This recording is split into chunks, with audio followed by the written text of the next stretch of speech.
अब मैं बताता हूँ कि है हुआ कैसे। ठीक है, यस, तो फिर लोग मुझे सुनाते हैं कि सर आप ऐसे मत क्या कीजिए, ओपनली बता देते हैं मिस मिसयूज करेंगे। एक टेक्निक बताऊंगा, ऐसी 12 तरीके हैं, लेकिन मैं एक अच्छा तरीके 12 तरीके ऐसे से हैक हो सकता है। हाँ 12 सिंपल सिंपल तरीके हैं, ओके सर। लेकिन ऐसा ना हो कि क्रिमिनल्स भी मिसयूज करने लगे। सबसे पहला तरीका है कॉल मर्जिंग टेक्निक, या Call कॉल, merging. हाँ मैं तरीके बताता हूँ। Call merging technique, call forwarding technique, voice mailing technique, QR code, screen sharing techniques, apps के थ्रू। तो जो कॉल मर्जिंग टेक्निक है वो कैसे काम करती है, मान लीजिए आप मेरे मित्र हैं हैं ही जी जी और आपको एक कॉल आता है और वो जी। कॉलर कहता है कि ध्रुव जी, अमित जी ने आपका नंबर दिया और हम एक इवेंट कर रहे हैं दिल्ली में ताज होटल में और आपको इनवाइट करना है और we want you to host that event, या कुछ मीडिया के लोग चाहिए। तो आप बातचीत शुरू कर देंगे, आपको लगेगा कि अमित का जरूर, रेफरेंस दिया मतलब है, विश्वास करूंगा अमित विश्वास जी है, क्रेडिबल पे। नाम है। फिर वो कहेगा Dhruv ji I think Amit is also calling you, आप एक काम कीजिए वो कॉल मर्ज कर दीजिए, हम तीनों आपस में बात कर लेते हैं, क्योंकि हमने उनको भी इन्वाइट किया है। तो आपको एक और कॉल आ रहा होगा पैरेलली, आप कहेंगे यार ये अमित का नंबर तो नहीं है, नहीं नहीं वो उनका वीआईपी नंबर है, आप मर्ज कीजिए ना, बात करते हैं ना अभी तुरंत क्लोज करते हैं इसको। ओके। थोड़ा सा अर्जेंसी दिखाया और आपको लगा क्या है, मर्ज कर दिया आपने। जैसे ही आप मर्ज करेंगे आपके अकाउंट से पैसे निकल जाएंगे, या आपका व्हाट्सएप हैक हो जाएगा, या आपका फेसबुक गूगल कुछ हैक हो जाएगा। क्यों हैक हुआ? आपने कोई ओटीपी दिया नहीं दिया। आपने कोई लिंक क्लिक किया, नहीं। आपने कोई ऐप इंस्टॉल की, नहीं। फिर आपके पैसे क्यों निकले, फिर आपका व्हाट्सएप क्यों हैक हो सकता है? सोचिए, यही टेक्निक है बस। कैसे? मैंने आपने दो इनकमिंग कॉल मर्ज की, यस यही क्या? यस। चैलेंज ये था कि दोनों इनकमिंग कॉल अननोन नंबर से थी, इसमें से एक भी नंबर आपके फोन में सेव नहीं था। बिल्कुल। करेक्ट, यस ये वाला भी अननोन था, वो भी अननोन था। यस। बस यही नहीं करना है। ये जो दूसरा कॉल आपको आया वो ओटीपी का कॉल था। आजकल सारे ओटीपीज कॉल पे आते हैं। ओके। जो पहले एसएमएस पे आते थे, now you have an option to invite them on call. WhatsApp का ओटीपी कॉल पे भी मंगा सकते हो, यस। बैंक का ओटीपी कॉल पे मंगा सकते हो, गूगल का ओटीपी कॉल पे मंगा सकते हो, फेसबुक का ओटीपी कॉल पे मंगा सकते हो।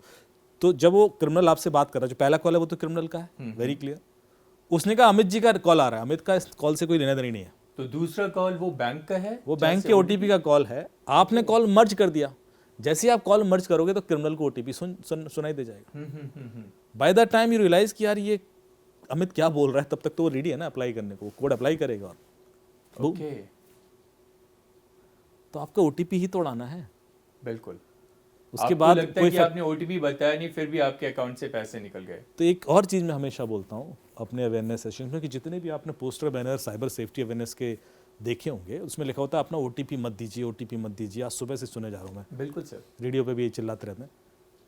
एक्चुअली कोई कभी ओटीपी देता ही नहीं है। अभी आप कितने भी केसेस देख लीजिए, कभी ऐसा हुआ कि आपसे कहा हुआ कि ध्रुव जी अपना ओटीपी बताइए, हाँ हाँ लीजिए ना, ये लिख लीजिए, अच्छा वो अपना पासवर्ड भी तो बता दीजिए, हाँ हाँ पासवर्ड भी लिख लीजिए। ऐसा होता है क्या कभी? नॉर्मली कि अपना पासवर्ड मत दीजिए, ओटीपी कोई नहीं देता। 99.99% लोग नहीं देते, बहुत ही रेयर होगा जो शायद दे भी दे।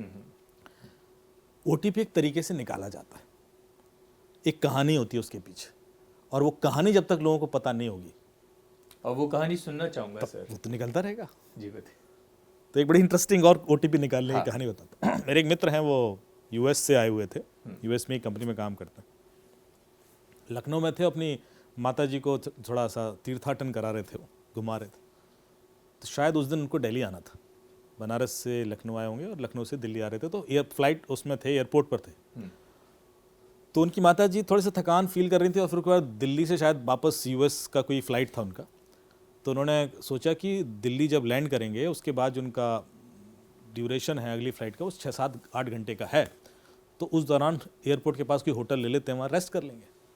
तो वो गूगल पे उन्होंने सर्च किया दिल्ली एयरपोर्ट के आसपास कोई होटल, तो उनको एक नंबर मिल गया लेमन ट्री का। अच्छा। तो उन्होंने तुरंत कॉल लगा दिया, तो आप लेमन ट्री से बोल रहे हैं? हाँ जी लेमन ट्री से बोल रहे हैं। वो एक अभी मैं लैंड करने वाला हूँ 2 घंटे बाद, तो आप एक रूम बुक कर दीजिए, जैसे आप कर देंगे, क्या चार्जेस बताए? इतने चार्जेस। बोले यार हमें तो 4 घंटे के लिए चाहिए, आप थोड़ा सा कंसेशन दे दीजिए। बोले सर वो तो अप्रूवल लेना पड़ेगा और ऐसा वैसा, प्लीज़ प्लीज़ प्लीज़। फिर थोड़ा ड्रामा किया उसने, हाँ साहब अप्रूवल ले लिया हमने, 1800 रुपये में आपको 4 घंटे के लिए दे देंगे। वेरी गुड यार, मतलब हाँ मतलब एक अच्छा होटल बिल्कुल। आपको 4 घंटे की थोड़ा डिस्काउंट दे दिया उसने। तो बोला ठीक है सर आप कर दीजिए बुक। तो बोला आप पेमेंट कर दीजिए। तो बोले आप अपना कार्ड डिटेल दीजिए। बोले कार्ड डिटेल मैं कैसे दे दूँ? बोले अरे मैं आपसे OTP थोड़ी ना मांग रहा हूँ, मैं आपसे कार्ड डिटेल मांग रहा हूँ, OTP मत बताना। हाँ पॉइंट उसने कार्ड डिटेल दे दिए। उसने कार्ड डिटेल भरे।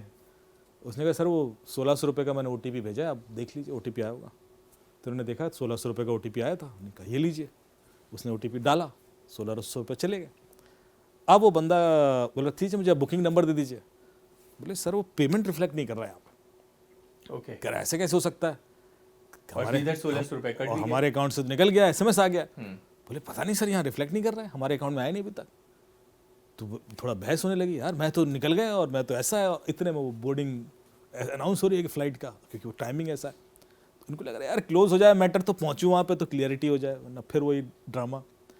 तो बोलते हैं नहीं नहीं सर वो आया नहीं है पैसा, और अभी मैं कैसे रेफरेंस नंबर दे दूँ, और तो जब तक आएगा नहीं कर सकता। एक काम कीजिए सर आप ना मुझे अपना जो आपके अकाउंट से पैसे निकले हैं, बोले हाँ, तो उसका स्क्रीनशॉट भेज दीजिए तो मुझे कंफर्मेशन आ जाएगी। बोले हाँ कोई दिक्कत नहीं।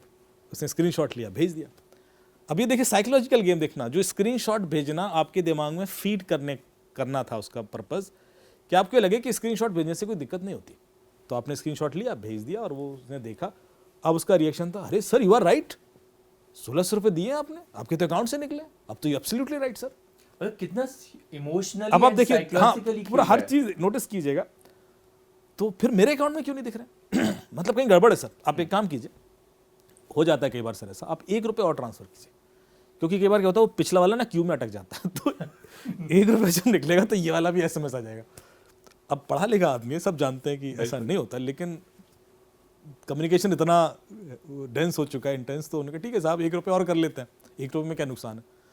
तो उसने बोले 1 रुपये का फिर ट्रांजेक्शन किया। बोले सर वो OTP आया होगा बता देना। तो इन्होंने देखा तो वो OTP 16,000 रुपये का था। बोले यार ये OTP तो 16,000 का है। बोले नहीं सर 1 रुपये ट्रांसफर किया मैंने। क्या बात कर रहे हो आप, मैं 16,000 क्यों ट्रांसफर करूँगा? अरे बोले नहीं OTP 16,000 का। बोले नहीं नहीं 1 रुपये का, नहीं 16,000 का, 1 रुपये का। अरे आप स्क्रीनशॉट भेजिए सर। स्क्रीनशॉट भेज दिया। फिर दोबारा आप समझे नहीं बात को। पहली बार जब स्क्रीनशॉट भेजा था तो उसमें OTP नहीं था। अब जो स्क्रीनशॉट भेज रहे हो उसमें तो OTP है। आपसे सीधे सीधे OTP नहीं मांगा, आपसे घुमा से स्क्रीनशॉट निकलवा लिया। बात तो वही है ना। तो पहली वाली एक्सरसाइज में उसने सिर्फ आपके दिमाग में डाला कि स्क्रीनशॉट भेजने से दिक्कत नहीं होती। जैसे ही दूसरी बार में स्क्रीनशॉट भेज जाओ, उसने ओ ये क्या कर दिया मैंने तो OTP भेज दिया। तो उसने अप्लाई किया, निकल गए 16,000। ये तो वो फ्लाइट बोर्ड करने वाले थे। तो आप देख रहे हो टेक्निक्स कितनी सोफिस्टिकेटेड। हर OTP के पीछे कहानी है।